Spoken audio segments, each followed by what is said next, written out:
في سان سيباستيان بطولة الليغا الإسبانية. ريال سوسيداد في سان سيباستيان في ملعب الجميل الرائع ملعب ريال أرينا يستقبل الضيف الثقيل ريال مدريد متصدر بطولة الليغا الإسبانية هنا برصيد 9 نقاط بعلامة كيلة فريق ريال سوسيداد في هذه المواجهة. قديش البرتغالي وأيضا في مرمى ريال مدريد في المواجهات الماضية.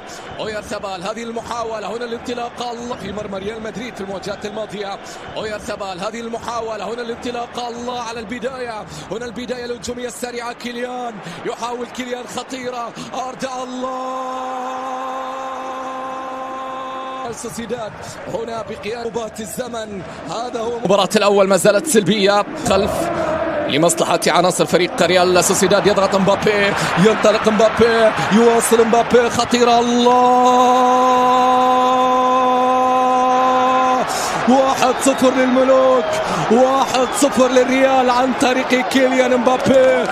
يتوهج في كل أسبوع يسجل في كل وقت لا يعرف التوقف لا يعترف بالسكون لا يعرف الخفوت لا يهدأ ولا يهادن الزمن ولا يهادن الزمن. إنه كيليان مبابي يستمر في كتابة اسمه في صفحات الملوك حيث لا مكان إلا للكبار حيث لا مكان إلا للمبدعين إلا للفنانين إلا الرد سريعا الآن وحاول قائمة لمسة الآن باتجاه فيني يحاول فيها فيني مر يعدي فيني يواصل فيني ما زالت الآن خطيرة باتجاه كيليان مبابي الله على المرور كيليان حاطها لكنها إلى خارج أرضية الملعب في منتهى الخطورة. الله عليك يا كيليان الله عليك الله يا كيليان ما الذي تفعله ما الذي تصنع في هذه اللحظات الأولى. كيليان المتوهج بمنطقة الجزاء هنا العرضية ثاني خطيرة بالراس ما زالت خطيرة تسديدة تأتي الله بارنيتشيا هنالك ألكسندر إيزاك هنالك سيلفا هنالك أيضا وهنا المرتدات ميليتاو يقطع الكرة المرتدة ثم بعد ذلك أيضا الأول يأخذ الثاني. تسديدة قد تأتي الآن ما زالت خطيرة لاعبين أويارثابال منطقة الجزاء أويارثابال بكرة عرضية لكنها أولير بعد ذلك وقوع في منطقة الجزاء ميز عرضية خطيرة داخل منطقة أردا ما زال ثم بعد ذلك فيني بلمسة فيني يسقط ثم بعد ذلك صافرة موجودة وخطأ. لم نشاهد الريال كثيرا على مستوى الهجوم. هذه محاولة الآن كرة عرضية خطيرة داخل المنطقة الله ما زالت الخطورة كيليان عارضة قوية والدفاع يتدخل في اللقطة الماضية ثم تعود مرة أخرى محاولة ما زالت واصلة اتجاه عارضة والعرض في القائم الأول بالراس من هاوسن لكنها مرت إلى خارج الملعب.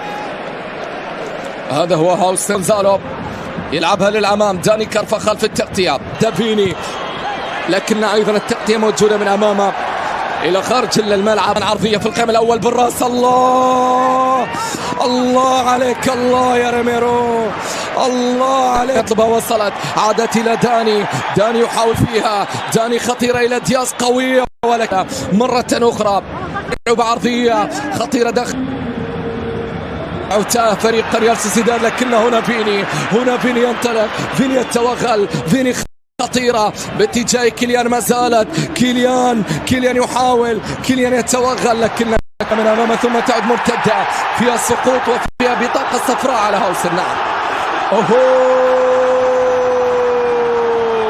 هاوسن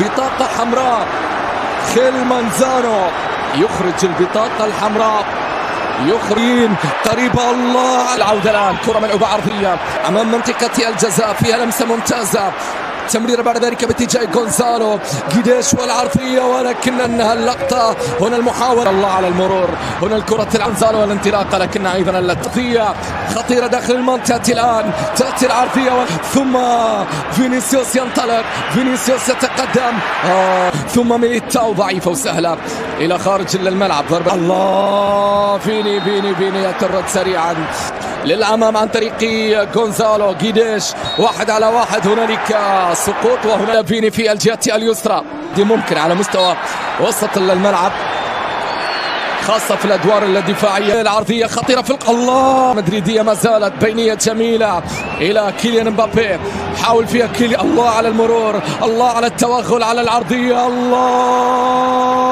على الريال.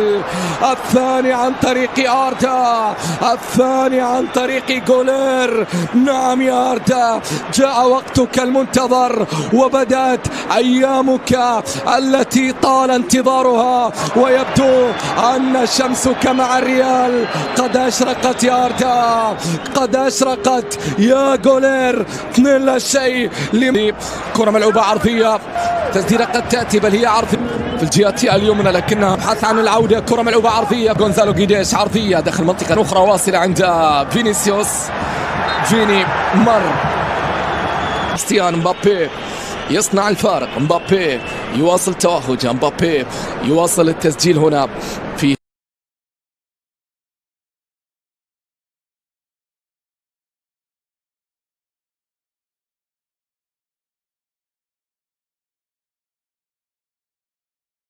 منتخب مصر في هذه المباراة. البعض شايف ان المنتخب ظهر بشكل جيد، البعض شايف ان التوافق والكيمستري ما بين اللاعبين وبعض لا لسه شويه. البعض كان ليه تعليقات على تشكيل المنتخب، والبعض الاخر شايف ان كابتن حسام وصل لتوليفه جيده والنتيجه 2-0 امر جيد، خدنا ال3 نقاط وده الاهم في مشوار الوصول.